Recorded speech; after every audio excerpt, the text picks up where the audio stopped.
দিতে হবে। আর আমরা আসলে একজন ভয় দেখাতো, ভবানী মিস্ত্রি, জগবন্ধু মিস্ত্রি ভয় দেখাতো আমাদের। ওদের টাকা ওরা পেয়ে গেছে, আমাদের ভয় দেখাতো। ওরা টাকা টিএমসি মেম্বার ভবানী মিস্ত্রি আর জগবন্ধু মিস্ত্রি আমাদের ভয় দেখাতো। টাকা ও তোমার টাকা পাবা না, তোমার বই করেছো, কোম্পানি বন্ধ হয়ে গেছে, টাকা তোমাদের কোনো টাকা নেই। কোম্পানি বন্ধ হয়ে গেছে, তোমাদের কোনো টাকা নেই। তুমি টাকা দিয়ে যাও কেন? কোম্পানি তো টাকা দেবে, হাইকোর্ট করা আছে, কোম্পানি দেবে টাকা।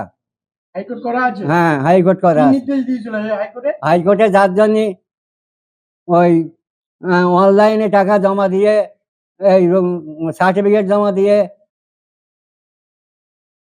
বুঝলেন, হাইকোর্ট করা আছে বলে অনলাইনে সার্টিফিকেট জমা নিচ্ছে এবং অনেকে টাকা পেয়েছে।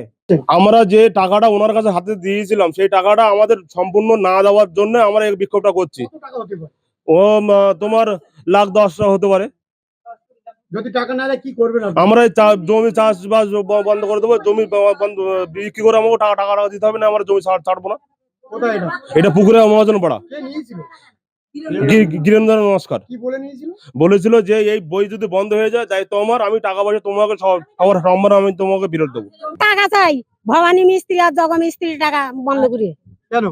এই হচ্ছে গিয়ে গিরেন নমস্কারের দিতে মানা করেছে, বলে দিয়েছে। হ্যাঁ, টাকা দেওয়া লাগবে। এই টাকাটা কি মাংনা টাকা নাকি? মাংনা টাকা আমায় গতি হয়নি। বাড়ি গিয়ে কি টাকা নিয়ে এসেছিল? বাড়ি গিয়ে ফিরেই বসে টাকা নিয়ে আইছে। কিন্তু টাকা দেবে না বলছে। দেবে না, জমি আটকানে থাক। কি চাইছো? আমি টাকা চাই, কিচ্ছু চাইনি।